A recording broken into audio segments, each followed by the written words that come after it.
हाँ भाई, तो आज से अपन स्टार्ट कर रहे हैं magnetism.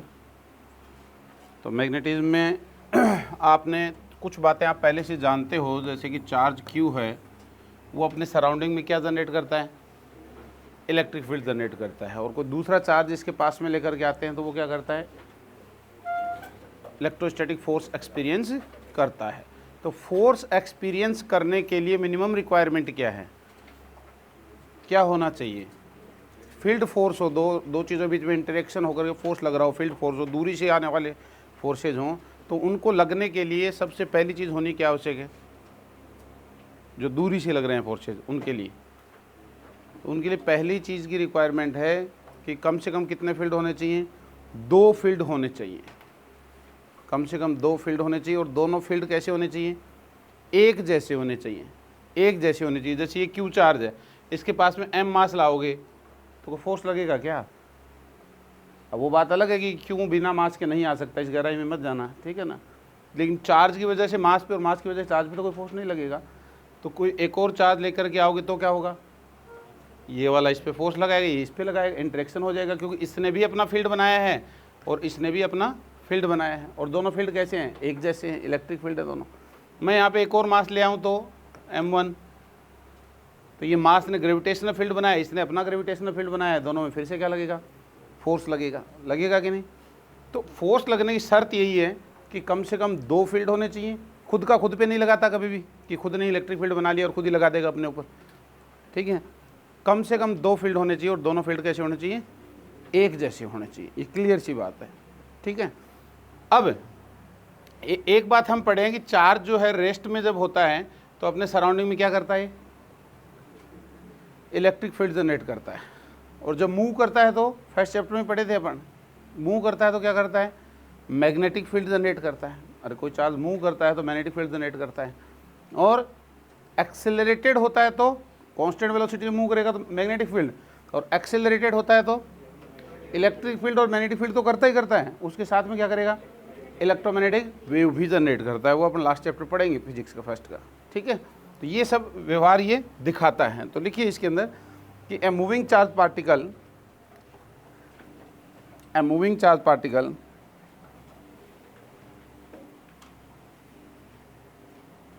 a moving charge particle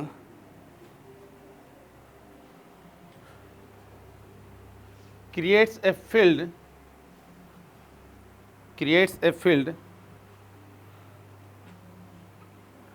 around it, creates a field around it other than electric field,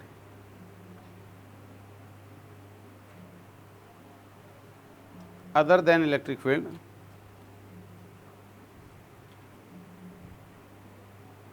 which is called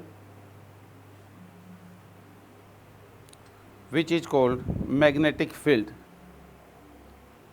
which is called magnetic field।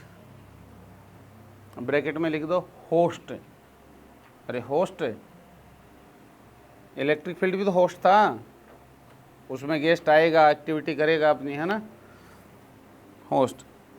When another moving charge particle comes in, when another moving charge particle comes in vicinity,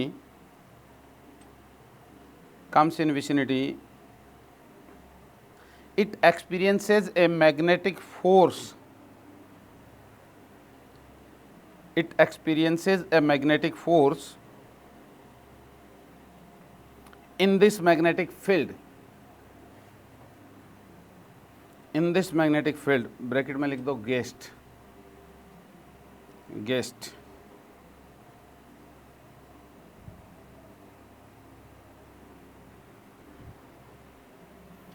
अरे उस magnetic force को experience करेगा वो क्या कहलाएगा, guest कहलाएगा हमें, ठीक है, वो कहलाएगा guest.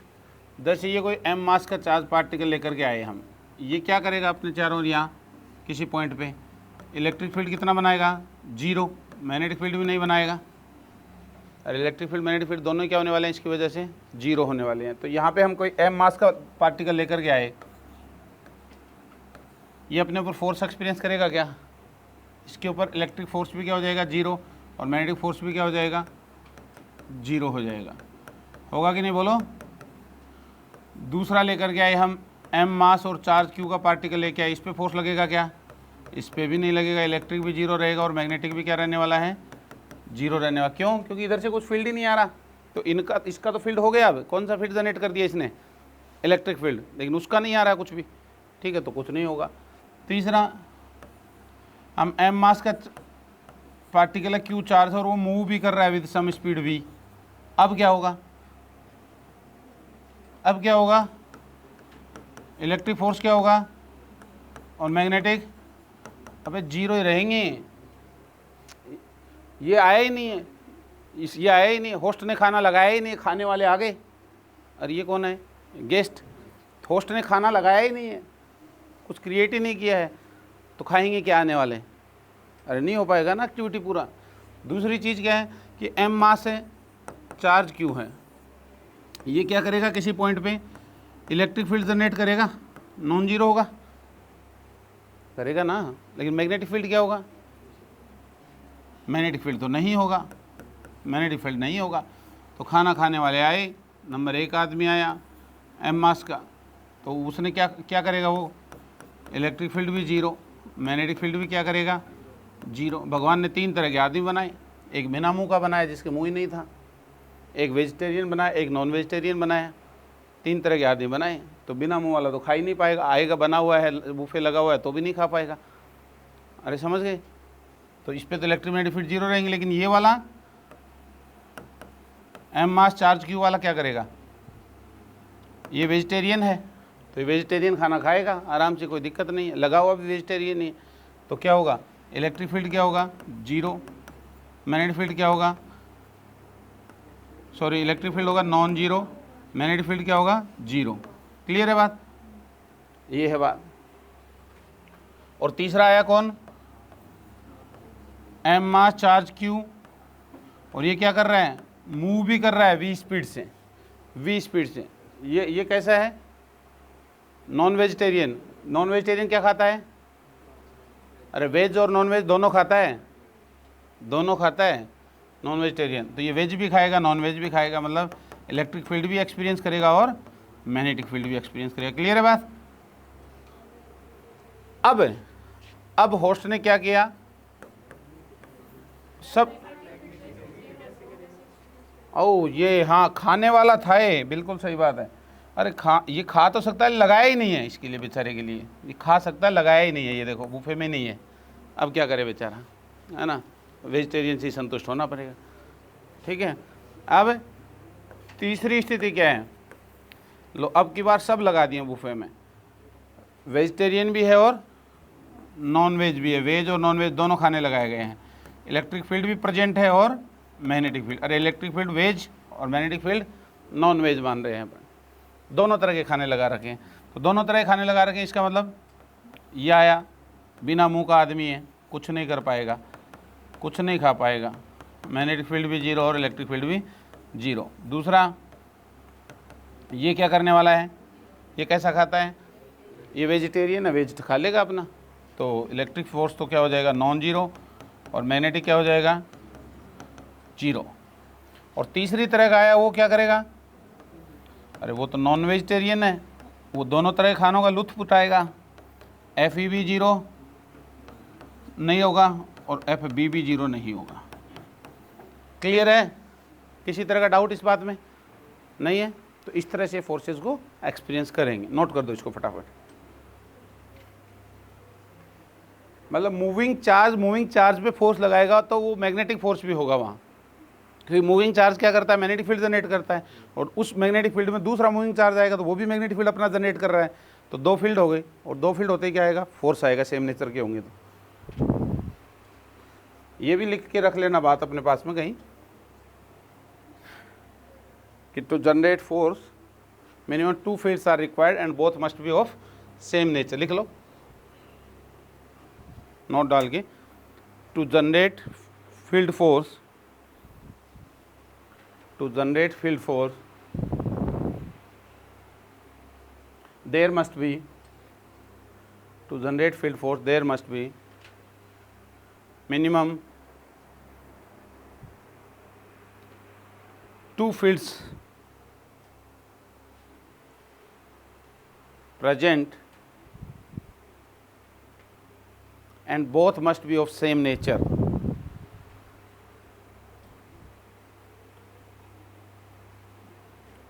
To generate field force, there should be minimum 2 fields present and both must be of same nature, है ना।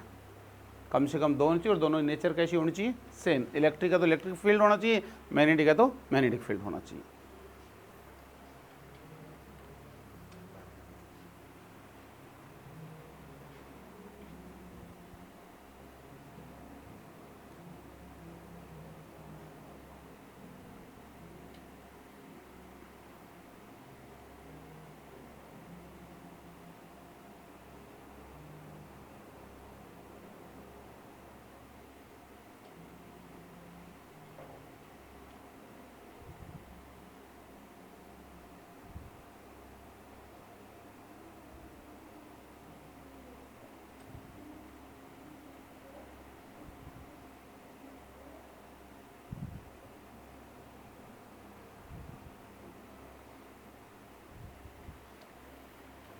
कर लिया नोट। अब हमारा चैप्टर यहाँ से 2 पार्ट में ब्रेक हो गया।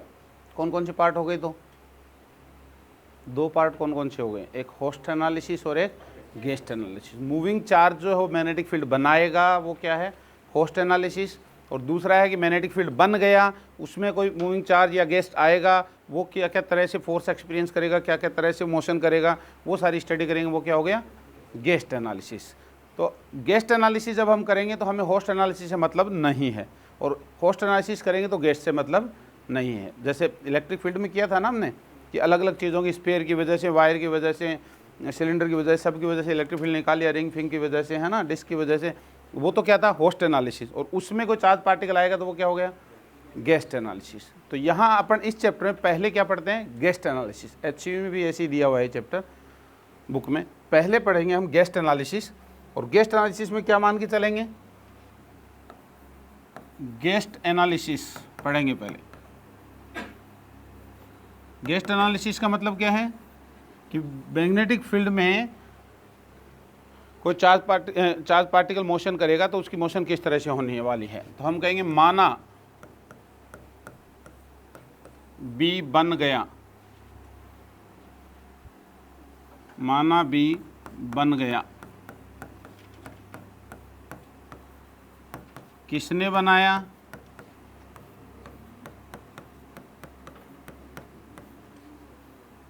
कैसे बनाया?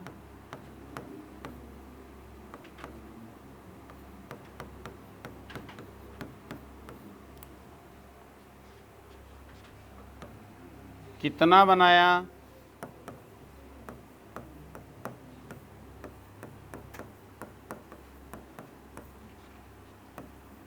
इससे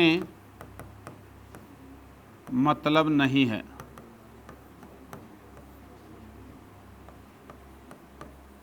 समझे क्या बात को? अरे मैग्नेटिक फील्ड बन गया, किसने बनाया, कितना बनाया, कैसे बनाया, इन सब झंझट में अभी हम नहीं पढ़ेंगे। बी बन गया, अब बी में कोई क्या आएगा? हमारा गेस्ट आएगा, कोई चार्ज पार्टिकल मूविंग करता हुआ आएगा, उसकी स्टडी हम इसमें करने वाले हैं। ठीक है, तो ये सब हम नहीं सोचने वाले हैं, ठीक है ना। इससे हमें मतलब नहीं है इसमें बिल्कुल भी, ये सब नहीं सोचेंगे।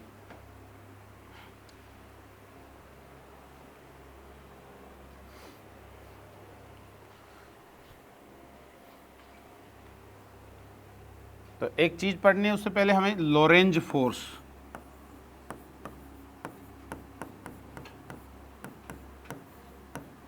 लोरेंज फोर्स,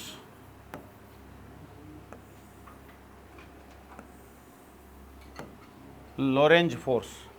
अरे फोर्स लगेगा ना, जैसे इलेक्ट्रिक फील्ड में F इक्वल टू QE लगा था, या कुलाम फोर्स कहते हैं जिसको, KQ1 Q2 upon R square लगा था ना, तो वैसे ही लोरेंज फोर्स है। तो लोरेंज फोर्स में लिखिए, if electric field and magnetic field are present, if electric field and magnetic field are present, if electric field and magnetic field are present,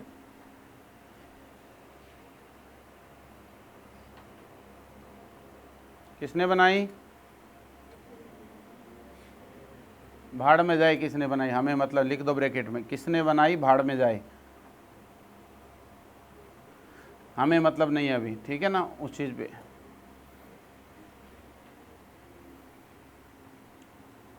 in space are present in space, then any moving charge particle will experience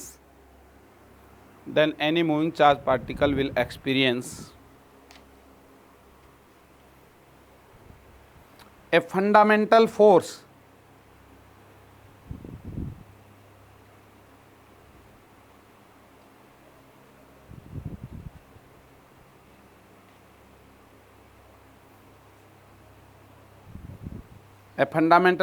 named electromagnetic force,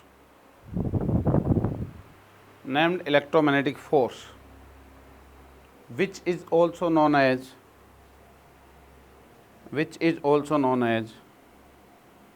Lorentz force.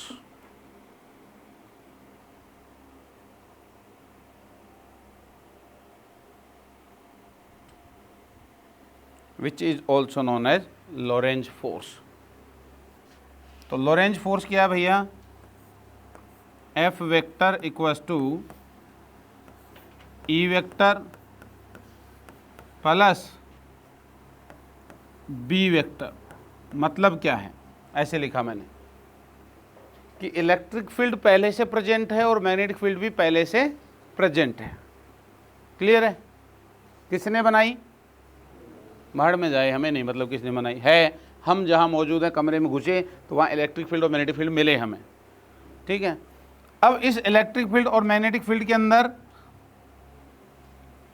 हम किसी charge particle को लेकर के आए, moving charge particle को लेकर के आए जो मूव कर रहा है, मोशन कर रहा है, तो वो क्या करेगा, वो इलेक्ट्रिक फोर्स एक्सपीरियंस करेगा, अरे क्यों ई, और वो क्या करेगा, मैग्नेटिक फोर्स एक्सपीरियंस करेगा, q v vector cross B vector. अरे समझे क्या, q v vector cross B vector, ये मैग्नेटिक फोर्स है, ये क्या होता है, इलेक्ट्रिक फोर्स है, और दोनों को मिलकर के क्या नाम दिया जाता है, इलेक्ट्रोमैग्नेटिक फोर्स या लोरेंज फोर्स भी इसको कहा जाता है। कि कैसा फोर्स है, फंडामेंटल फोर्स। अच्छा ये ध्यान रखना कि इलेक्ट्रिक फील्ड बी और बी पहले से बन गए हैं, ये लेकर के आए हम येलो वाला, क्यू चार्ज, ये क्या है, ई क्या है, होस्ट है कि गेस्ट है, बी क्या है, और ये क्यू और वी जो येलो में लिखा है ये क्या है, गेस्ट का। चार्ज किसका है, गेस्ट का। वेलोसिटी किसकी है, गेस्ट की। और इलेक्ट्रिक फील्ड मैग्नेटिक फील्ड किसके हैं, होस्ट के, ठीक है ना। इसको क्या बोलते हैं हम, इलेक्ट्रिक फोर्स, और इसको क्या बोलते हैं, मैग्नेटिक फोर्स, मैग्नेटिक फोर्स बोलते हैं, ठीक है। ये है लोरेंज फोर्स पूरा मिलाकर के, ये लोरेंज फोर्स है, इसको लिख लीजिए, ये है लोरेंज फोर्स।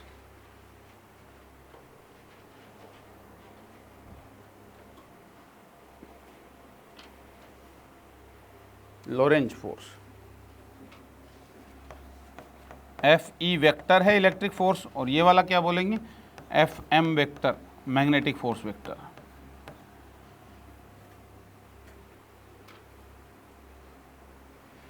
अब मैंने कहा कि ये कैसा फोर्स है, फंडामेंटल फोर्स है। फंडामेंटल का मतलब all four fundamental forces are frame independent. Fundamental force जो है चारों के चारों वो कैसे होते हैं, फ्रेम पे डिपेंड नहीं करते। फ्रेम का मतलब उन पे एक्सेलरेटेड फ्रेम में से देख रहे हो आप, कहीं से देख रहे हो, उन चीज़ों पे कोई फ़र्क नहीं पड़ता। मैं जैसे यहाँ खड़ा हूँ, मेरे ऊपर ग्रेविटी कितना फोर्स लगा रही है आप देख रहे हो, कोई एलिवेटर में ऊपर जाने वाला आदमी देख रहा है, कोई आदमी उछल के देख रहा है, कोई आदमी सर्कल में घूमता हुआ देख रहा है, कोई नीचे आता हुआ देख रहा है। सबके लिए मेरे ऊपर लगने वाला ग्रेविटी का फोर्स क्या होने वाला है, सेम ही होने वाला है। इस बात से कोई फ़र्क नहीं पड़ेगा मुझे कौन देख रहा है, या पड़ेगा फ़र्क, नहीं पड़ेगा ना। तो वैसे ही चारों फंडामेंटल फोर्सेज जो है वो फ्रेम इंडिपेंडेंट होते हैं। तो ये भी एक क्या है, फंडामेंटल फोर्सेज है नेचर का, इलेक्ट्रोमैग्नेटिक फोर्स। तो ये भी क्या होगा, फ्रेम इंडिपेंडेंट होगा। लेकिन देखने में आपको भ्रम हो रहा होगा कि ये तो फ्रेम पे डिपेंड दिख रहा है सर। माना कि चार्ज जो है फ्रेम इंडिपेंडेंट होता है, पढ़े हम, अरे मूविंग चार्ज और रेस्ट का चार्ज जो वो सेम ही वैल्यू रखता है कि नहीं रखता, ध्यान है ना, इनवेरिएबल होता है चार्ज, इलेक्ट्रोस्टैटिक्स में पढ़ा था। लेकिन सर वी तो है यहाँ, v क्या है, चार्ज पार्टिकल की स्पीड, और स्पीड तो क्या होती है, फ्रेम डिपेंडेंट होती है। अलग अलग जगह से देखो, ये तो हर चीज़ की स्पीड क्या दिखाई देती है, या वेलोसिटी जो वो अलग अलग दिखाई देती है। तो ये आप तो कह रहे हो फंडामेंटल, फ्रेम डिपेंडेंट नहीं है, यहाँ से भ्रम हो रहा है कि ये तो फ्रेम डिपेंडेंट है, लेकिन वास्तव में फ्रेम डिपेंडेंट नहीं है। फ्रेम डिपेंडेंट नहीं है, ध्यान से समझिएगा इस बात को, कि आप किसी दूसरी फ्रेम में यदि चले जाओगे, आप यदि किसी दूसरी फ्रेम में चले जाओगे तो ई और बी की वैल्यू भी चेंज हो जाएंगी, और वो इस तरह से चेंज होंगी कि ये टोटल फोर्स जो है वो क्या बना रहेगा, वही बना रहेगा जो था। और ये जो वैल्यू चेंज हो जाना होता है, इसको कहते हैं लॉरेंज ट्रांसफॉर्मेशन। इसको क्या कहते हैं, लॉरेंज ट्रांसफॉर्मेशन। ये हमारे सिलेबस में नहीं है, फिर भी कुछ अच्छे सवाल करने के लिए हम इसको जब एडवांस की क्वेश्चंस लेंगे तब इसको पढ़ लेंगे। कुछ सवाल जो इससे तुरंत चुटकी बजाते हल हो जाते हैं, लॉरेंज ट्रांसफॉर्मेशन जब हम पढ़ लेते हैं। मूविंग फ्रेम में बैठे हैं, चार्ज पार्टिकल मूव कर रहा है, आप चार्ज पार्टिकल के ऊपर ही बैठ के सोल्व करोगे तो उसकी स्पीड क्या कर दोगे, 0 कर दोगे, तो फटाक से ये वाला फोर्स गायब हो जाएगा। ये ट्रांसफर कर करके सिर्फ क्यू से आप सोल्यूशन निकाल सकते हो। तो वहाँ देखेंगे अपन इन चीज़ों को, समझ गए। आगे अभी इसकी बिल्कुल भी ज़रूरत नहीं है, लॉरेंज ट्रांसफॉर्मेशन कहते हैं उसको। तो ये ध्यान रखना, फ्रेम इंडिपेंडेंट है, वी से भ्रम नहीं पालना है हमें, ठीक है। और जब भी किसी क्वेश्चन में आपको क्यू दिया जाए, ई दिया जाए, वी दिया जाए, बी दिया जाए, वो सारे के सारे सेम ही ऑब्जर्वर के लिए हैं, एक ही ऑब्जर्वर के लिए। जिस ऑब्जर्वर के लिए वी दिया है उसी ऑब्जर्वर के लिए आपको ई दिया गया है, उसी ऑब्जर्वर के लिए आपको क्या दिया गया है, बी दिया गया है। तो ये भ्रम भी नहीं पालना कि चेंज वेंज हो रहा है कि नहीं हो रहा है, क्या हो रहा है, समझ गए बात को। तो क्वेश्चन में जब आएंगे तो ये है, इस बात को भी आपको ध्यान में रखना जरूरी है, ठीक है। क्लियर है बात।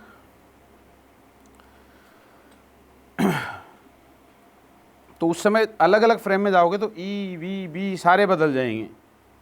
लिखिए, apparently it looks that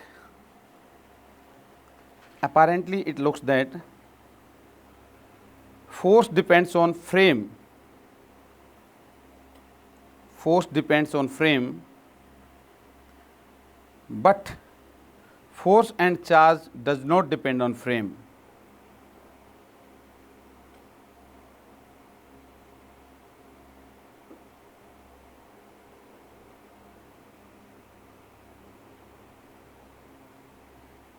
And charge does not depend on frame.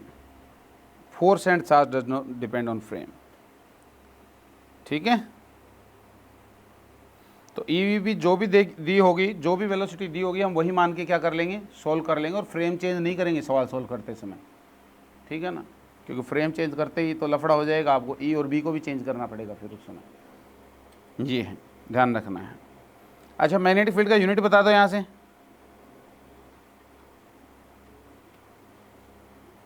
बता दीजिए।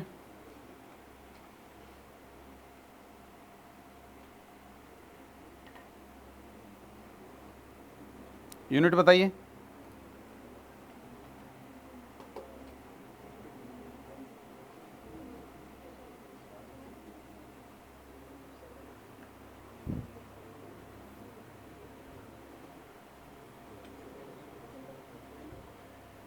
हाँ, अरे यहाँ से ये रहा, ये भी एक फोर्स है, न्यूटन है इसकी यूनिट, ये भी एक फोर्स है, इसकी यूनिट क्या है, न्यूटन है। तो बी की निकालनी है हमें, तो क्या बनी बी की यूनिट, न्यूटन, और इसकी क्या है, मीटर पर सेकंड। तो कुलाम इंटू मीटर इधर डिवाइड में आ जाएगा और सेकंड ऊपर चला जाएगा। तो न्यूटन इंटू क्या आएगा, second upon coulomb into metre ही ना, अरे मीटर पर सेकंड इसकी हो गई, ठीक है ना, कुलाम इंटू मीटर। और इसको क्या लिख सकते हो, कुलाम को Q equals to I equals to q by t, तो Q equals to I into ampere into second लिख सकते हो ना। तो इसको लिख सकते हो न्यूटन पर एम्पियर इंटू मीटर। अरे ये ना, सेकंड से सेकंड कैंसिल हो गया, न्यूटन पर एम्पियर मीटर। और इसको आगे जाकर के हम क्या कहेंगे, टेस्ला भी कहते हैं। निकोला टेस्ला के अंदर में रखा गया मैग्नेटिक फील्ड का यूनिट क्या, टेस्ला, या न्यूटन पर एम्पियर मीटर। न्यूटन सेकंड पर कूलम मीटर तो है ही, ठीक है। ये है,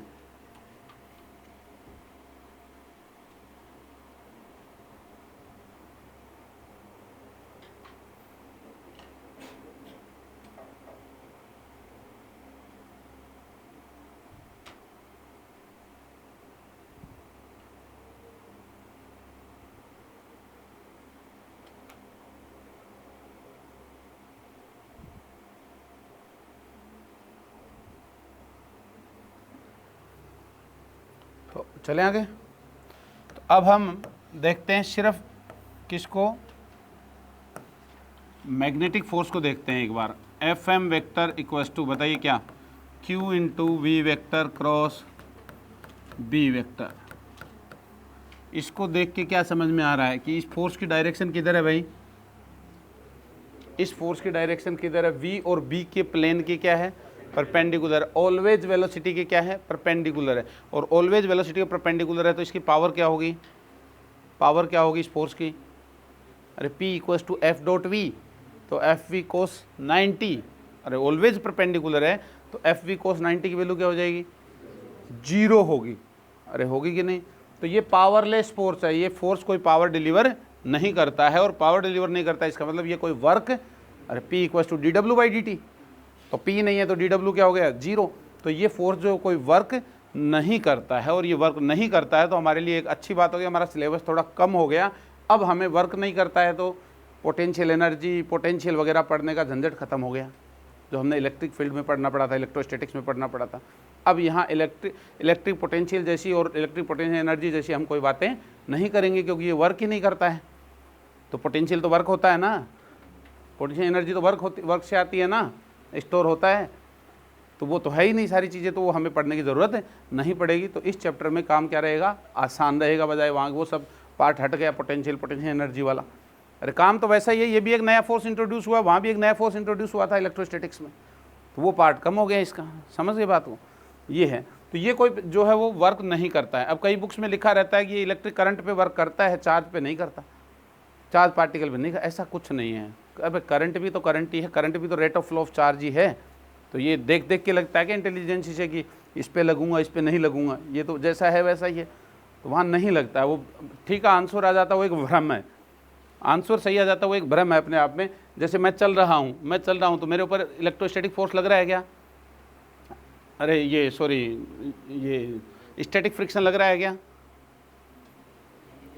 अरे मैं चल रहा हूँ तो फ्रिक्शन तो लग ही रहा है, चला कौन रहा है मेरे को आगे क्यों, फ्रिक्शन चला रहा है, तो फ्रिक्शन की वजह से मैं चला, तो मैंने निकाला वर्क एनर्जी थ्योरम लगाई, के फाइनल माइनस के इनिशियल मेरी काइनेटिक एनर्जी निकालने के लिए या वेलोसिटी निकालने के लिए। तो आपने कहा सर फ्रिक्शन लग रहा है म्यू एम जी, किधर क्यों लग रहा है, पीछे की ओर डिस्प्लेसमेंट हुआ एस, अरे नेगेटिव डिस्प्लेसमेंट, आगे फोर्स किधर लग रहा है, पीछे लग रहा है कि आगे लग रहा है, फोर्स आगे ही लग रहा है। तो अबे मैं चल रहा हूँ तो मैं आगे ही तो लग रहा है, मेरे ऊपर ध्यान है ना ये सब बातें, तो आगे की ओर लग रहा है। इक्वल्स टू के फाइनल कितनी, half M B square, initial कितनी 0, तो वी निकल जाएगी मेरी यहाँ से। क्या निकालना सही है, अरे सही है क्या, नहीं तो उससे क्या है, फोर्स से वर्क तो सभी आते हैं, कंजर्वेटिव नॉन कंजर्वेटिव सभी आते हैं वर्क एनर्जी थ्योरम में। अरे ये वर्क नहीं कर रहा, स्टैटिक फ्रिक्शन वर्क नहीं करता, भूल जाते हो ना इतना बताने के बाद भी। अरे मैं चल रहा हूं तो मेरा पैर टिका हुआ इतनी देरी तो लग रहा है स्टैटिक फ्रिक्शन, उठ गया पैर तो क्या हो गया, डिस्प्लेसमेंट जब मैं कर रहा हूं तब नॉर्मल फोर्स गायब हो गया, तो वर्क कहां से आया, फोर्स ही गायब हो गया। फिर मैं अगला पैर रखता हूं तब क्या आता है, वापस नॉर्मल जनरेट होता है, जब नॉर्मल जनरेट हुआ तो मूवमेंट नहीं हो रहा, फ्रिक्शन तो आ गया mu n mu M G.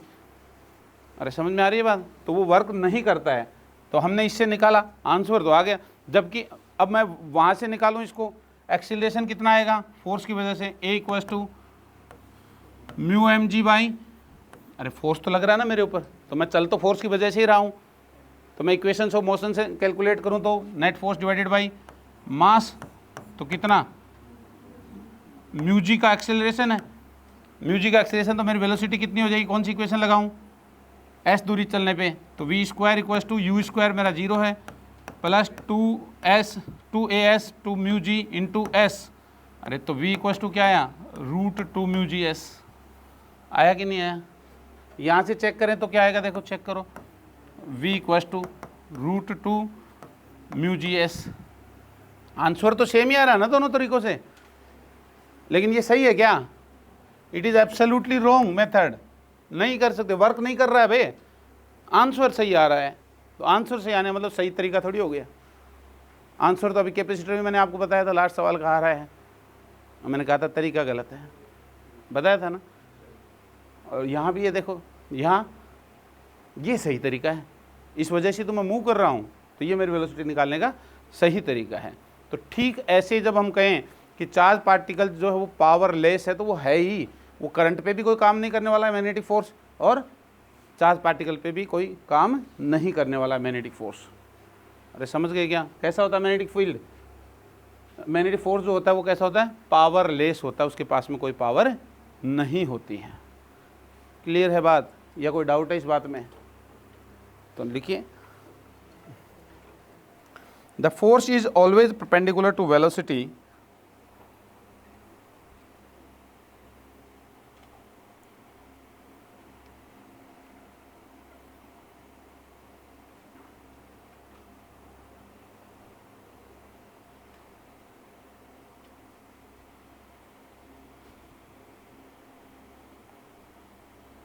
the force is always perpendicular to velocity, so it is powerless force.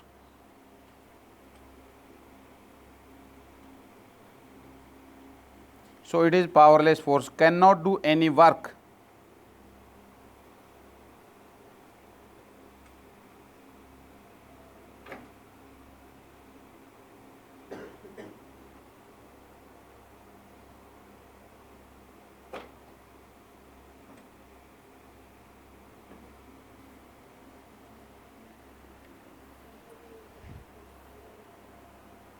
Can not do any work, कोई वर्क नहीं कर सकता है।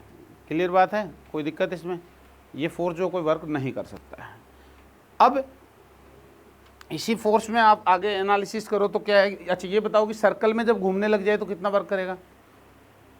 और एक सर्कल में घूमने लग जाए, चार्ज पार्टिकल सर्कल में घूम रहा हो तो कितना वर्क करेगा?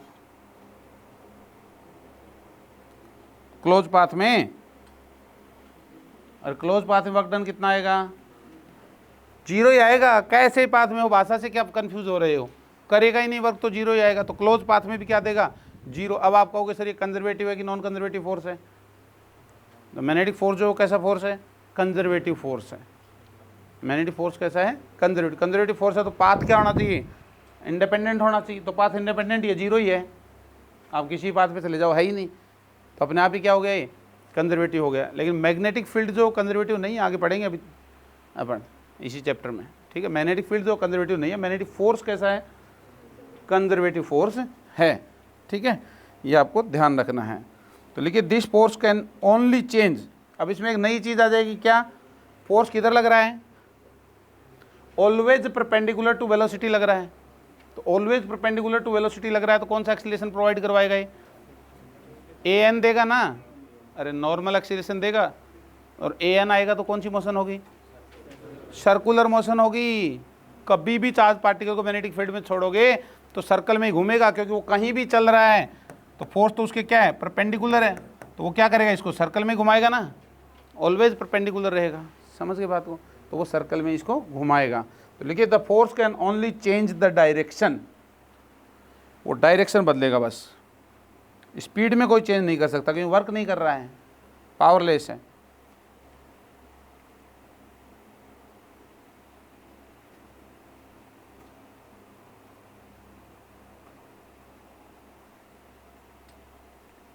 क्वेश्चन डाल दिया, लिखो एक क्वेश्चन कि magnetic field in the space is given as, magnetic field in the space is given as b vector equals to 3xi cap plus 4xy j cap plus 5xz k cap, 5xz k cap.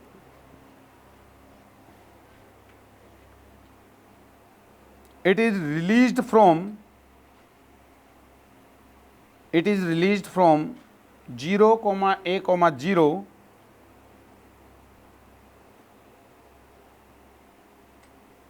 0, a, 0 when the particle released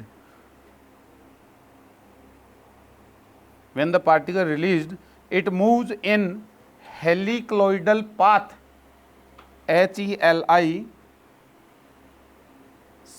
CLOIDAL, HELICLOIDAL, helicloidal. Helical और cycloidal का mix path दोनों हो रहे हो तो helicloidal path. Find out its speed when it reaches eight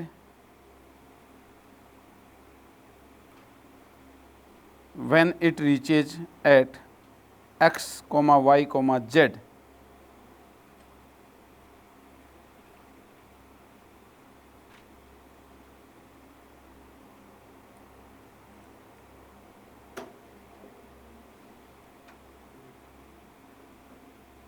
तो क्या करेंगे, करो।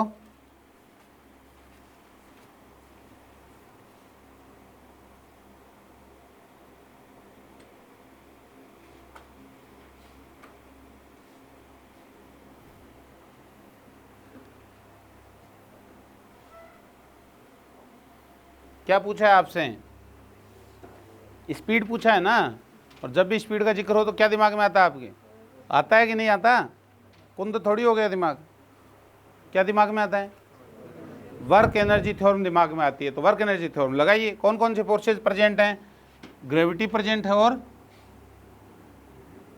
अरे इस पे हैं मैग्नेटिक फील्ड प्रेजेंट है। तो work done by gravity plus work done by magnetic force, अरे यही ना, is equal to k final minus K initial, यही तो लगाने वाले हो आप।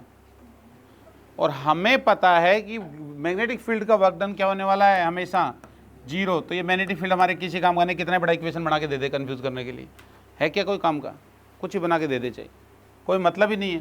तो हम क्या लिखेंगे, वर्क डन बाय ग्रेविटी कितना हो जाएगा बोलो, mg इंटू, कहाँ पे था, कौन सा कंपोनेंट काम में लेंगे हम ग्रेविटी के साथ में, y वाला। तो कहाँ से कहाँ गया y में, a से चल करके y पे गया, अरे ना a से चल करके y पे गया। तो हम कहेंगे a minus y equal to k final हो गया half M B square, rate से स्टार्ट हुआ था क्या, जीरो, सॉल्व, आंसर, खत्म सवाल। अरे है ना, हैं क्यों y माइनस है, जो भी आएगा पॉजिटिव नेगेटिव अपने आप आ जाएगा। अरे आप ए पे हो, आप वाई पे गए हो, तो अब नीचे गए हो कि ऊपर गए हो, आपको मालूम है क्या किधर, कोऑर्डिनेट से मालूम पड़ेगा ना, वो तो वाई क्या दिया है, गिवन क्या है, वो तो आइडिया हो जाएगा हमें उस समय।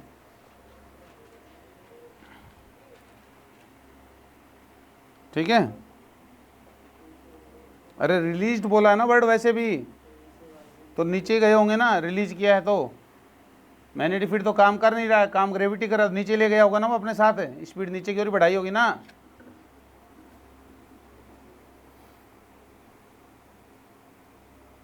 नेक्स्ट सवाल लिखो, magnetic field in space is given as,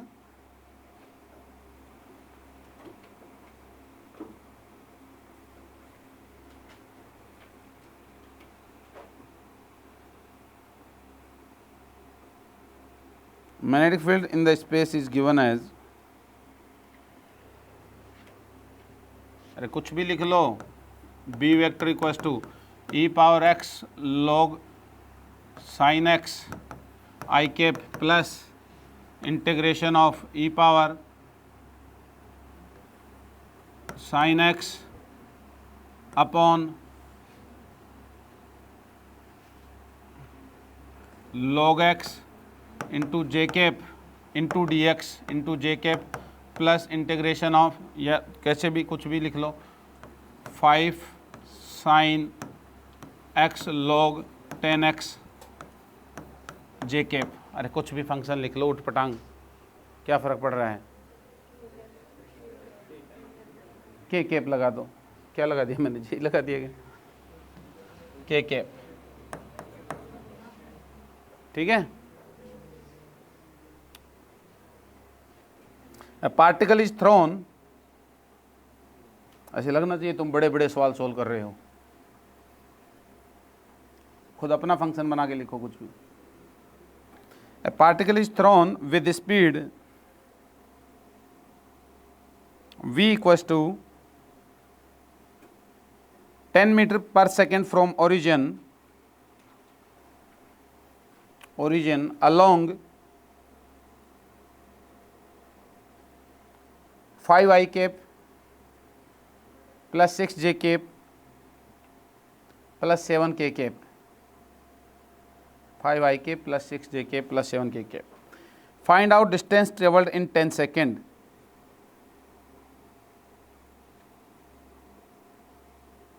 find out distance travelled in 10 second.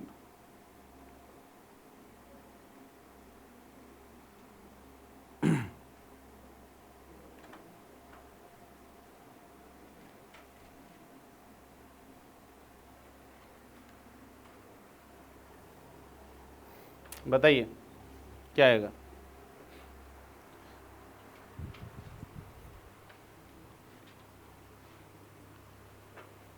करिए।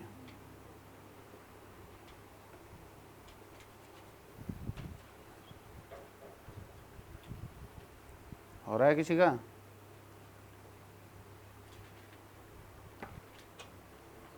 हिंट बताऊं? आपने पापा का स्कूटर उठाया घर से और 60 की स्पीड से चला रहे हो और 2 घंटे तक दौड़ाया पूरे चिड़ावा में, झुंझुनू में, इधर उधर 2 घंटे दौड़ाया, पिलानी विलानी सब जगह, और दौड़ा करके ला करके खड़ा कर दिया। 60 की स्पीड से दौड़ा रहे थे। आपने कितना डिस्टेंस ट्रेवल किया? डिस्टेंस कितना ट्रेवल किया? हैं? 60 × 2 तो कितना? तो 120 किलोमीटर किया ना कवर आपने। अरे 120 किलोमीटर्स कवर किया ना आपने। अब बताओ। हैं? 100 मीटर, बिल्कुल ठीक है। अरे 100 मीटर आ गया भाई। क्यों आ गया?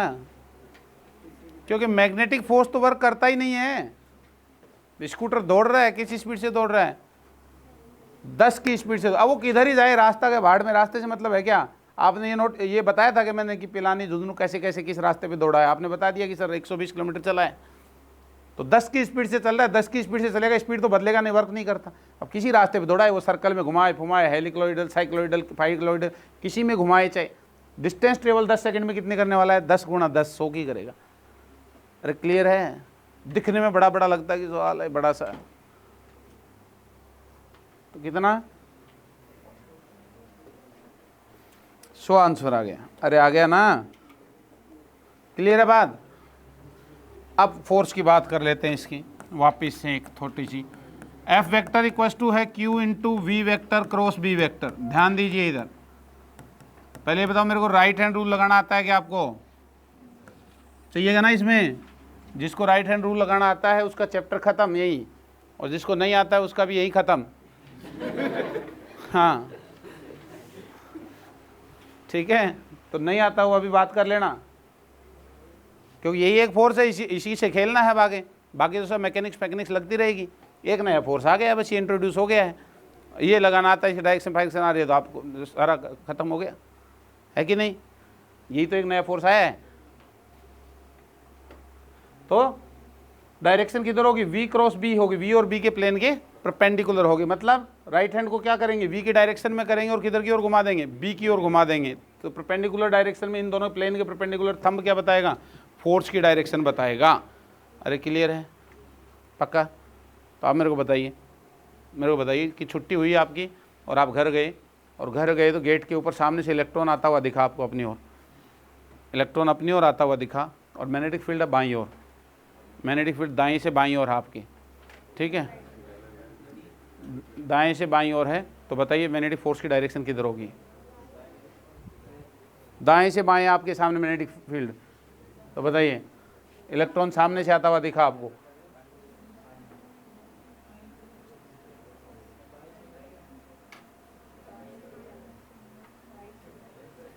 दाएं से बाएं बोला हूं मैं, राइट से लेफ्ट, बायां दायां नहीं आता, अंग्रेज हो गए हैं।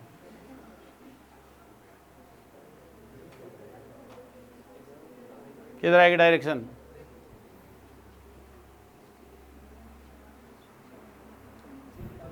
हैं? डाउनवर्ड या ऊपर की तरफ? देख लो।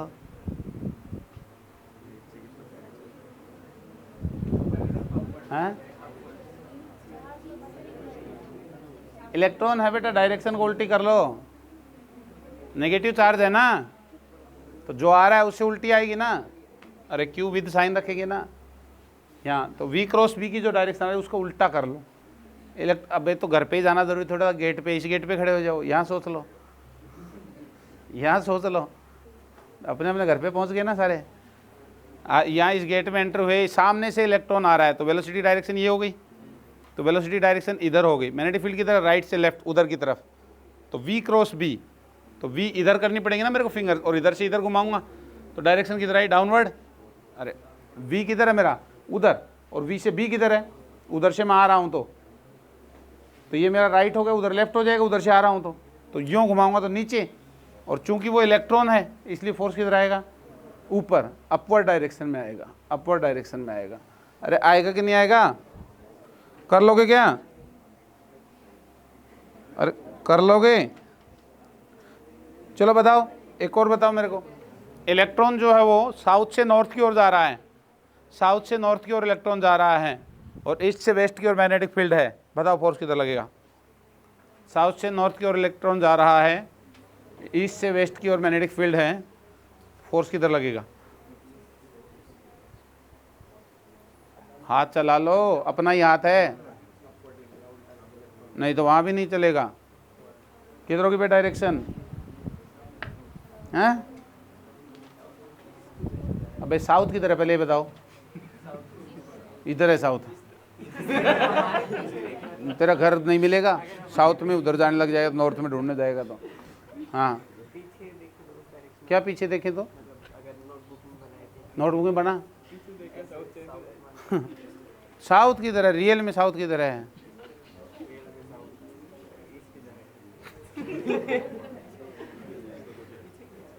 उधर ही है ना, तेरे थप्पड़ लगेगा, बकवास कर रहा है, इधर है, नॉर्थ है उधर।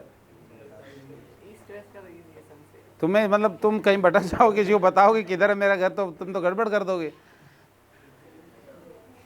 उधर नॉर्थ है, उधर साउथ है, उधर क्या है, तो उधर ईस्ट है, तो तू बना तेरे हिसाब से बना, तेरा डायग्राम बना कॉपी में, बना बना फटाफट खींच चारों। हाँ और ईस्ट में कॉपी घुमा, हाँ मैप में बना ले, तो मैप में तो ऐसे ही बनाते हैं।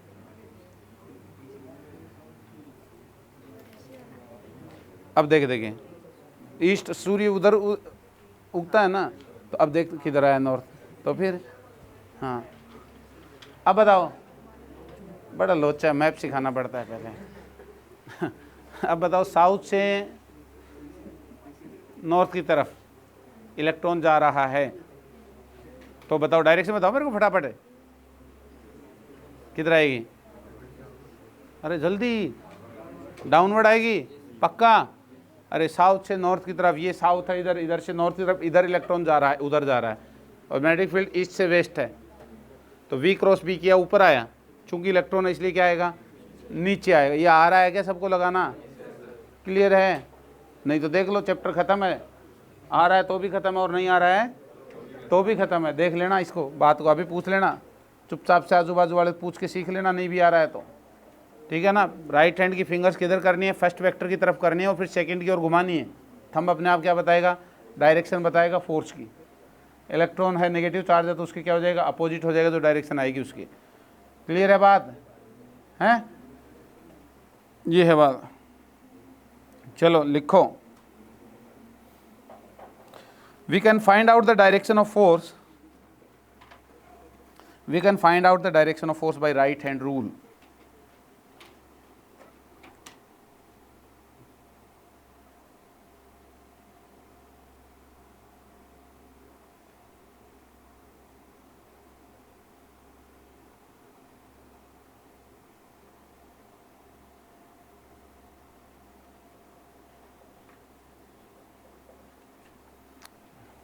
अब हम अपना गेस्ट पार्टिकल लेकर के आते हैं, गेस्ट लेकर के आते हैं।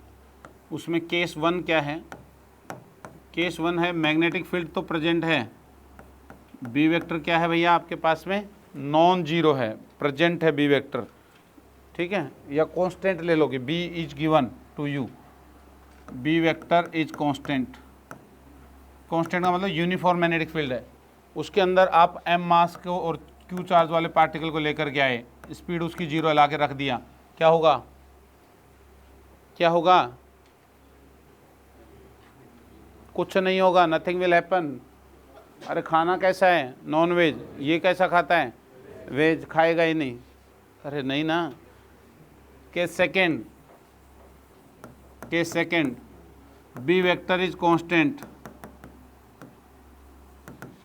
एम मास का क्यू चार्ज का पार्टिकल जो है वो v स्पीड से घुसा, and v vector is parallel to b vector, v b के पैरेलल है, तो क्या होगा?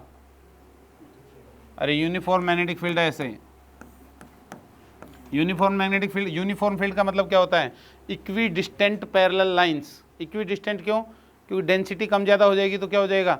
मैग्नेटिक फील्ड का स्ट्रेंथ बदल जाएगा, वही इलेक्ट्रिक फील्ड की तरह है, ठीक है। और पैरेलल नहीं होंगी तो डायरेक्शन बदल जाएगा। तो इक्वी डिस्टेंट पैरेलल लाइंस चाहिए, तो ये यूनिफॉर्म मैग्नेटिक फील्ड है। इसके अंदर कोई चार्ज पार्टिकल आया, क्यों? किस स्पीड से जा रहा है? v स्पीड से, तो क्या होगा? इट विल गो इधर, किधर जाएगा ये? Q v cross b, v b sine zero, तो साइन जीरो वैल्यू क्या हो जाएगी? जीरो। तो फोर्स क्या आ गया? जीरो, कोई फोर्स ही नहीं लग रहा, तो it will go undeviated with constant velocity, it will move undeviated with constant velocity या कांस्टेंट स्पीड। डेविएट तो हुआ ही नहीं और स्पीड भी कांस्टेंट रहेगी। दो अलग अलग बातें हैं, डायरेक्शन भी नहीं बदलेगा और स्पीड भी नहीं बदलेगा। लिख दो इसको, विदाउट एनी डेविएशन जाएगा।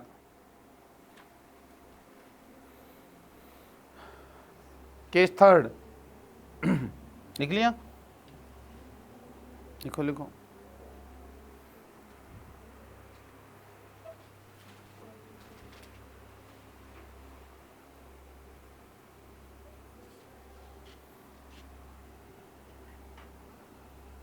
हो गया? केस थर्ड, यहां से स्टार्ट होता है मामला। v vector is perpendicular to b vector, v vector is perpendicular to b vector. Magnetic field कैसा है? यूनिफॉर्म है। अब यूनिफॉर्म है, उसको ऐसे दिखा दिया हमने क्रॉस से। इसका मतलब क्या है? मैग्नेटिक फील्ड किधर की तरफ है? अरे अंदर की तरफ है, बोर्ड के प्लेन में अंदर की तरफ मैग्नेटिक फील्ड है। यूनिफॉर्मली डॉट से भी दिखा देते हैं बाहर की तरफ। अब अंदर बाहर 3D में ऐसे यूनिफॉर्म दिखा नहीं सकते, अरे उनकी थिकनेस कैसे दिखाएं हम? होने को ऐसे भी हो सकता है, हॉरिजॉन्टली भी हो सकता है, वर्टिकल भी हो सकता है, लेकिन या तो अंदर दिखाते हैं या बाहर दिखा देते हैं हम। तो ये मैग्नेटिक फील्ड है अंदर की तरफ, बी वेक्टर क्रॉस से दिखाया हुआ है, ठीक है। इसमें कोई चार्ज पार्टिकल एंटर किया इधर की तरफ, कैसा है? अब ये परपेंडिकुलर है, अरे परपेंडिकुलर है। अच्छा, ये ऐसे नहीं कर करके ऐसे एंटर कर जाएगा तो क्या होगा? तो क्या करेंगे हम उस सिचुएशन में? अरे तो भी परपेंडिकुलर ही है ये सब परपेंडिकुलर डायरेक्शन ही तो होंगी इस प्लेन में, जो भी होंगी इसकी, ये सब परपेंडिकुलर डायरेक्शन होगी। तो परपेंडिकुलरली इसने क्या किया? इसमें एंटर किया, इसने इसमें एंटर किया। किधर एंटर किया? मान लो कि ऐसे एंटर किया v स्पीड से, v स्पीड से, क्या होगा? किधर जाएगा? इसके पे फोर्स बताओ किधर लगेगा? राइट हैंड रूल लगा लो। v किधर है? नीचे। b किधर है? अंदर। तो फिंगर्स किधर होनी चाहिए आपकी? तो मारूंगा, राइट हैंड रूल लगाना नहीं आ रहा अब तक। कहा था ना 11th में नहीं आएगा तुम्हें राइट हैंड रूल लगाना, कहा था ना, याद करके बताओ।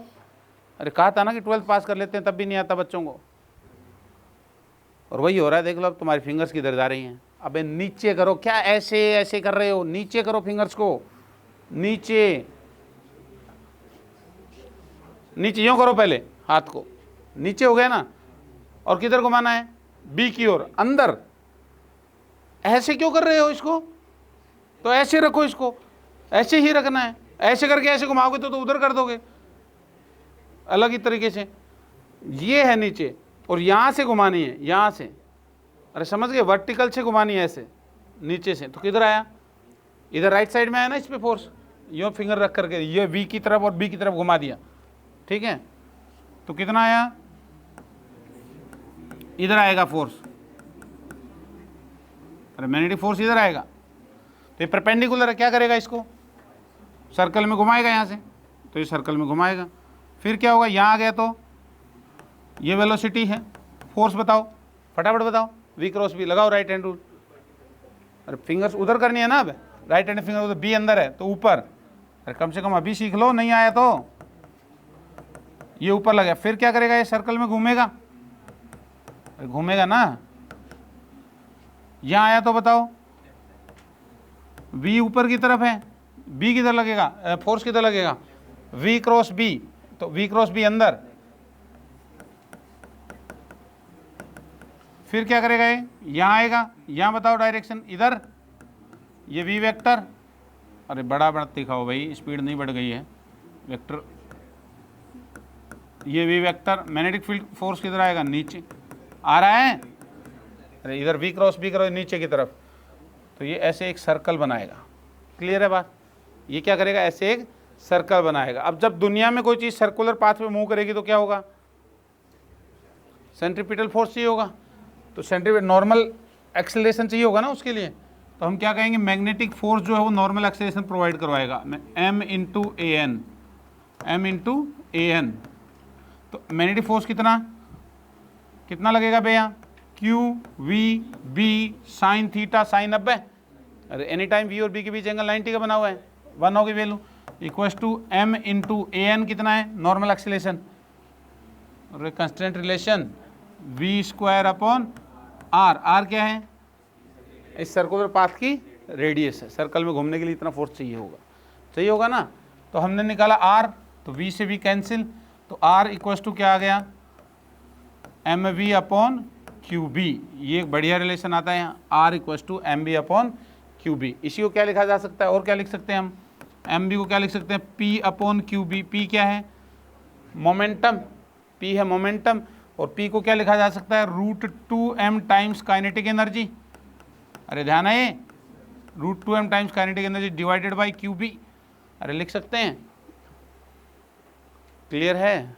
और फिर इसको और भी बढ़ा सकते हैं, काइनेटिक एनर्जी क्या लिख सकते हैं, क्यू चार्ज पार्टिकल को v पोटेंशियल डिफरेंस से एक्सीलरेट किया गया हो तो क्यू वी, अरे q v kinetic energy q into v, तो वो भी लिख सकते हैं, ठीक है ना। तो ये सब याद रखिए, लिखिए, रेडियस का फॉर्मूला आ गया।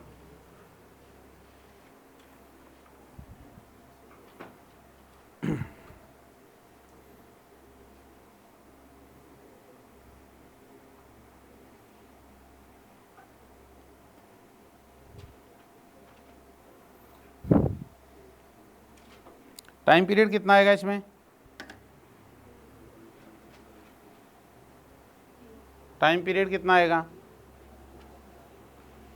Time period t equals to total distance 2 pi r upon v, और r कितना है m b upon Q b, तो क्या आया, अरे 2 pi upon v into m v upon Q b, क्या आया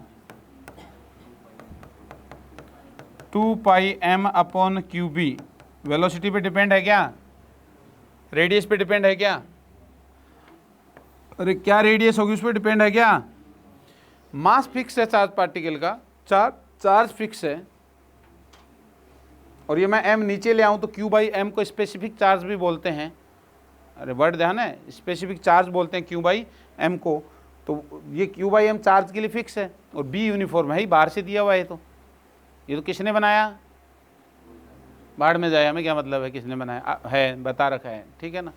ये तो 2 pi M upon Q B, that is constant, constant, ये कांस्टेंट रहेगा, इसका मतलब क्या है, इसका बड़ा मायना है, इसका बड़ा मायना है, कांस्टेंट रहेगा, इसका मतलब आपने थोड़ी स्पीड से छोड़ा चार्ज पार्टिकल को, तो वो क्या करेगा, तो भी उतनी देर में आएगा घूम करके, टाइम पीरियड वही है ना। आपने थोड़ी ज़्यादा स्पीड से छोड़ा इसको, तो थोड़ा सर्कल बड़ा बनाएगा, आएगा उतनी देर में, और तेज स्पीड से आपने छोड़ दिया तो और बड़ा सर्कल बना के आएगा, और तेज छोड़ा तो और बड़ा सर्कल, अरे समझ में आ रही है बात। इसी प्रिंसिपल वेस्ट है साइक्लोट्रॉन, चार्ज पार्टिकल को एक्सेलरेट किया जाता है उसके अंदर, इसी प्रिंसिपल पे बेस्ट है। टाइम पीरियड क्या रहेगा, कांस्टेंट रहेगा, तो आपने स्पीड ज़्यादा दी तो ज़्यादा रेडियस आएगा उतने टाइम में वापस, अरे क्लियर है। ये यहाँ से भी दिख रहा है कि स्पीड ज़्यादा दोगे तो रेडियस बड़ी हो जाएगी, लेकिन ये तो डिपेंड ही नहीं कर रहा ना स्पीड और रेडियस पे, तो बोला कैसे ही बदलो, आप खेलो, अपने आप एडजस्ट करो, अपना जो भी करना है, टाइम उतना ही लगाना है। बोले ये अलग बना लेना, ये सर्कल्स बनाओ तो दिखाना कि इसमें मत खिचड़ पिचड़ कर दें।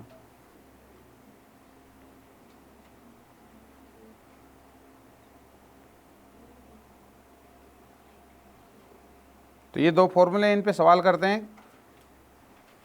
रेडियस निकालनी हो तो क्या निकालना पड़ेगा आपको, m v upon Q b में क्या निकालना पड़ेगा, एम क्यू और बी तो दिया जाएगा, जैसे भी तैसे करके जुगाड़ करके क्या निकालना पड़ेगा, वी को निकालना पड़ेगा। बस आपका यही उद्देश्य रहेगा।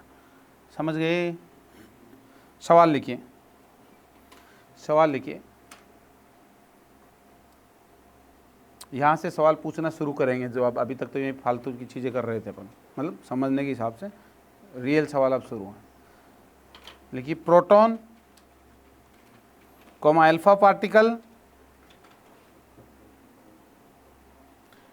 एंड न्यूक्लियस ऑफ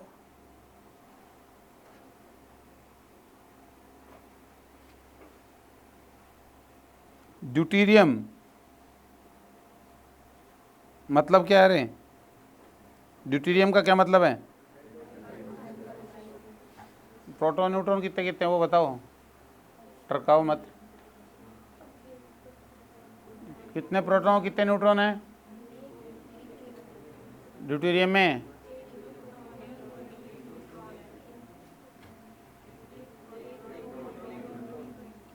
एक प्रोटॉन और एक न्यूट्रॉन। ध्यान रखिए, तो कंफ्यूजन में हो बहुत सारे तुम, शक्लों से दिख रहा है मेरे को तुम्हारे।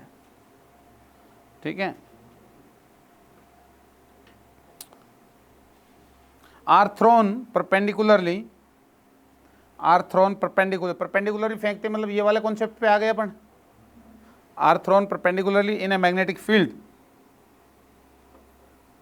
Find out their ratio of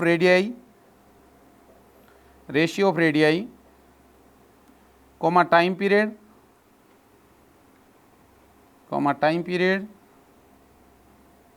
comma effective current, comma angular momentum. Angular momentum पता है ना क्या होता है, सर्कल में घूमेगा मास का पार्टिकल, क्या होता है बताओ, M V R. Moment of inertia,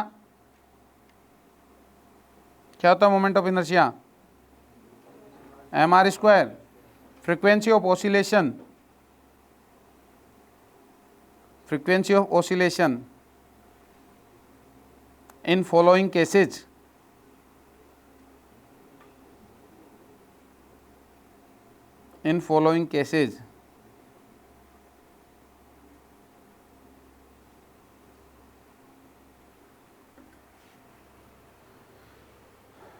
अब अलग अलग सवाल हैं। वेलोसिटी के बारे में नहीं बताया ना अभी कुछ भी, कैसे क्या कर रहा है। लिखिए number 1, they have same speed. Number 2, they have same momentum. Number 3 लिखिए, they have same kinetic energy. Number 4, they are accelerated in same electric field.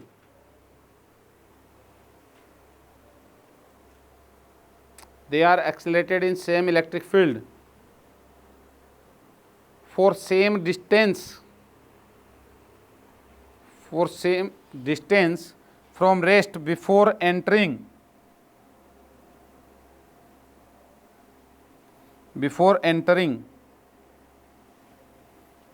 they are, next लिखो, they are accelerated in same potential difference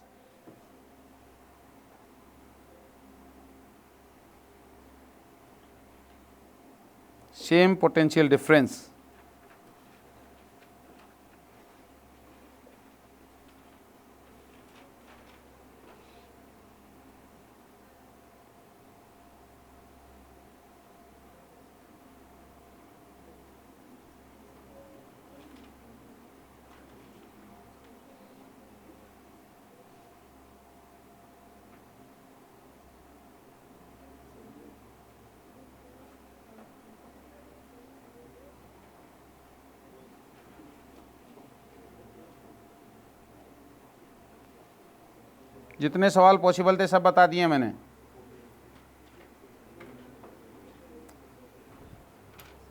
बताइए।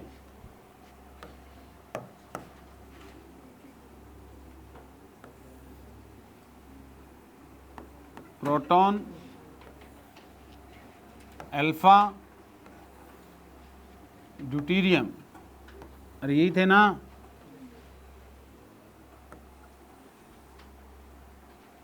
Proton का मतलब क्या है? अरे मास कितना? 1 MP, और चार्ज कितना? अरे चार्ज कितना? 1E लिख लो या QP लिख लो, ठीक है, 1E लिख लो या QP लिख लो, या ऐसे ही लिख लो सीधा ही कि मास कितना 1 और चार्ज कितना 1। अरे प्रोटॉन के कंपैरिजन में लिखेंगे सारे, MP लिख लो, QP लिख लो चाहे, या E लिख लो, जो भी लिखो। इस पे बोलो मास कितना? अरे 4 टाइम्स होता है ना इसका, और चार्ज कितना 2He4 होता है हीलियम का न्यूक्लियस। अरे ये 2E लिख लो, ये 4 MP लिख लो, एक ही बात है ना, रेशियो में तो कट ही जाएगा ना MP। और ड्यूटेरियम में मास कितना 2, 1s2 होता है, एक प्रोटॉन है एक न्यूट्रॉन है, और चार्ज कितना 1, एक ही प्रोटॉन है। अरे यही ना, हैं कौन कौन, क्या क्या निकालना है हमें? सबसे पहली चीज क्या है? Number 1 radii. तो रेडियई बोलो क्या, फॉर्मूला क्या है रेडियई का? रेडियस का फॉर्मूला क्या होता है? R = MB/QB, कैपिटल R लिख लेते हैं, अभी निकाला अपन ने। R = MV/QB। दूसरी चीज क्या थी? दूसरी चीज क्या निकालना है? टाइम पीरियड का फॉर्मूला बोलो, अभी निकाला था 2πm/QB। तीसरी चीज क्या निकालनी थी? हैं? Effective current. करंट का फॉर्मूला क्या है? I = Q/T। अरे यही तो है। तो इफेक्टिव, अरे सर्कल में घूमेगा चार्ज पार्टिकल तो Q/T आएगा ना, टाइम पीरियड निकाला हुआ है अपना इक्वेशन। अगली चीज क्या है? हैं? एंगुलर मोमेंटम L बराबर क्या होगा? MBR। नेक्स्ट बोलो क्या? हैं? मोमेंट ऑफ इनर्शिया बोलो, फॉर्मूला mr² पार्टिकल के लिए। और क्या है अगला? लास्ट है क्या? Frequency of oscillation. तो फ्रीक्वेंसी कैसे निकलेगी? Reciprocal of time period. अरे यही तो सब हैं, ये टेबल भरनी है आपको, हर सवाल के लिए पूरी टेबल भरनी है। कितने सवाल डाले मैंने? 5। तो 5 सवाल डाले तो 5 टेबल आपको ये भरनी है लगातार। 5 डालें कि 6 डालें? मेरे उधर 6 डाले होंगे। क्या डाला? First, they have same speed. Second, they have same. Third, they have same kinetic energy. Fourth, they are accelerated in same electric field from rest for same time. तो ये और लिख लो फिर एक, they are accelerated in same electric field from rest for same time before entering. एक same distance और एक सेम टाइम लिख लो। They are accelerated in same electric field from rest for same time before entering.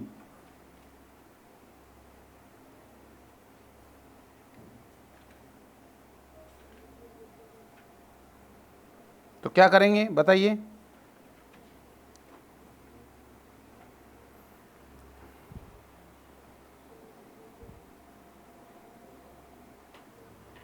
यहां बताइए radius कितनी हो जाएगी? फोर्थ करिए, फोर्थ क्वेश्चन कर लेते हैं अपन। फोर्थ वाला बढ़िया है, बाकी आप घर पे कर लेना, नहीं तो इसी में लग जाएगा 1 घंटा करते करते, आधा घंटा तो लग ही जाएगा। तो क्या है फोर्थ में? क्या बोला गया है? Accelerated same electric field for same distance, है ना? तो बताइए R का फॉर्मूला क्या होगा? R का फॉर्मूला MB/QB। MB/QB तो क्या लगाएंगे? क्या निकलेगा हमारे पास में? निकल करके क्या आएगा? पहले टाइम पीरियड बता दो, टाइम पीरियड भर दो फटाफट, ये इजी है भरना। अरे टाइम पीरियड कितना कितना आएगा? डिपेंड कर रहा है क्या किसी पे वेलोसिटी वगैरह पे? तो ये तो 1:1 ही है। अरे Q बाई एम ही है, B तो फिक्स है, कैंसिल हो जाएगा। यहाँ बताइए, अरे M बाई क्यू तो 2, अरे समझ गए कितना आएगा 2, और ये कितना आएगा 2, M बाई क्यू। अरे टाइम पीरियड तो यही आएगा ना, टाइम पीरियड पूछा था आपसे। अगला क्या पूछा है, और टाइम पीरियड के साथ में रिलेटेड क्या, करंट निकाल सकते हो यहाँ से, कितना कितना आएगा बताओ, रेशियो करंट का क्या क्या आएगा, हैं? यहाँ से क्या आएगा Q बाई टी, Q कितना 1, यहाँ बताइए, यहाँ कितना आएगा, यहाँ 2 है, 1 आएगा। अरे दिख रहा है क्यों 2 है, और टी भी कितना है 2 है, ये कितना आएगा हाफ आ जाएगा। अरे ये हाफ आ जाएगा, क्यों आ जाएगा, क्योंकि क्यों कितना है 1 है बाई 2, हाफ आ जाएगा। समझ गए? अच्छा और बताइए और क्या निकाल सकते हैं, फ्रीक्वेंसी लिख दो, फ्रीक्वेंसी लिख दो, क्या आ जाएगी बोलो, अरे रेसिप्रोकल ऑफ टाइम पीरियड, तो इसका उल्टा 1 हाफ और half, reciprocal of time period. और अब देखो इसमें ये बता दो, इसमें भी वेलोसिटी चाहिए, इसमें भी वेलोसिटी चाहिए, आर है, और इसमें भी वेलोसिटी चाहिए। तो मतलब असली खेल किसका है, वेलोसिटी का, वेलोसिटी का खेल है। वेलोसिटी चाहिए ही चाहिए, वेलोसिटी ही चाहिए, सिर्फ वेलोसिटी चाहिए सवाल सोल्व करने के लिए, मेन चीज़ यही तो आई। अरे दिमाग में रखना, वेलोसिटी चाहिए इन सवालों को सोल्व करने के लिए। तो वेलोसिटी कैसे निकालें, क्या बोला गया क्वेश्चन, वेलोसिटी का इन्फॉर्मेशन क्या है कि charge particle is accelerated in same electric field for same distance. तो सेम डिस्टेंस ट्रेवल करने के बाद में इलेक्ट्रिक फील्ड कितना, इलेक्ट्रिक फील्ड की वजह से फोर्स कितना लगेगा चार्ज पार्टिकल पे, क्यू ई, एक्सेलरेशन हो जाएगा क्यू ई बाई एम। अरे बोलो क्यू ई बाई एम। तो स्पीड क्या हो जाएगी, वी बराबर वी स्क्वायर बराबर, यू तो 0 हो गया, यू स्क्वायर प्लस 2as, तो 2a कितना है Q E by M into S, S same है। अरे एस सबके लिए वो क्या कह रहा है, सेम है, तो ये तो कट जाएगी, कैंसिल हो जाएगी। सेम इलेक्ट्रिक फील्ड है सबके लिए, यही बोला है ना, तो सेम इलेक्ट्रिक फील्ड है, तो v प्रोपोर्शनल टू क्या आ गया, root of Q by M. अरे v प्रोपोर्शनल टू क्या आ गया है, root of Q by M. तो यहाँ root of Q by M रखिए, या root of Q by M रखिए, तो root of Q by M कितना आएगा यहाँ 1, तो ये कितना आ जाएगा, फिर एम बाई क्यू बचेगा आपके पास, कितना आया 1। अरे तो ये कितना भर दिया हमने 1। अगला बताइए अल्फा के लिए, बताइए क्या आएगा, अल्फा के लिए बताइए, root of Q by M कितना है, क्यू बाई एम कितना है 2/4 रूट ऑफ 1/2। अरे रूट ऑफ, और ये कितना आएगा एम बाई क्यू कितना आएगा, हैं हैं, तो कर लोगे, ये सारी टेबल भर लोगे इस तरह से करके, अब आप कोई प्रॉब्लम, अरे क्लियर है। अच्छा अगले बोले कि सेम टाइम के लिए एक्सेलरेट किया गया, जैसे लास्ट वाला लिखा हमने, तो सेम टाइम के लिए इक्वेशन क्या लगा दोगे, यही एक्सेलरेशन होगा, लेकिन इक्वेशन क्या लगा दोगे, v equals to U plus A T लगा देंगे हम। अरे तो आप लगाओगे कि sir v equals to U plus A T, तो a हो गया Q E by M into T, तो v प्रोपोर्शनल टू क्या आ गया, q बाई एम। अरे v प्रोपोर्शनल टू क्या आ गया है, q बाई एम रख लोगे यहाँ ला करके, तो उससे सोल्व करके बता दोगे। और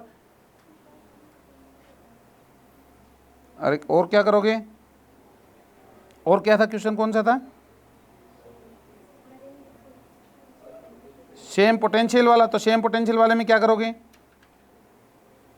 अरे सेम पोटेंशियल का फॉर्मूला क्या है, एनर्जी कैसे निकालोगे वहाँ सेम पोटेंशियल से, आप कहोगे sir work done equals to Q delta V होता है, K final minus K initial, अरे वर्क एनर्जी थ्योरम लगा देंगे स्पीड निकालने के लिए, तो क्यू डेल्टा वी होता है सर। तो सेम पोटेंशियल के लिए एक्सेलरेट किया गया है, तो के फाइनल हो जाएगा half M B square, initially rest से छोड़ा गया है, तो वी स्क्वायर क्या हो जाएगा बताओ, वी बराबर क्या आएगा यहाँ से, क्यू बाई एम आएगा, तो root of Q by M आएगा। अरे वही सब चीज़ें होंगी जो इसके लिए हैं, और होनी भी चाहिए। ये किस में, इलेक्ट्रिक फील्ड सेम डिस्टेंस के लिए है, और पोटेंशियल डिफरेंस फार्मूला, ये वर्क डन का क्या है, Q delta we. Potential difference का फॉर्मूला क्या होता है, डेल्टा वी बराबर ई इंटू डी तो होता है, अरे E into same electric field in same distance, E into D तो होता है, वी सेम है, मतलब ई और डी का मल्टीप्लाई क्या है, तो यही रिजल्ट आना भी चाहिए। अरे समझ गए।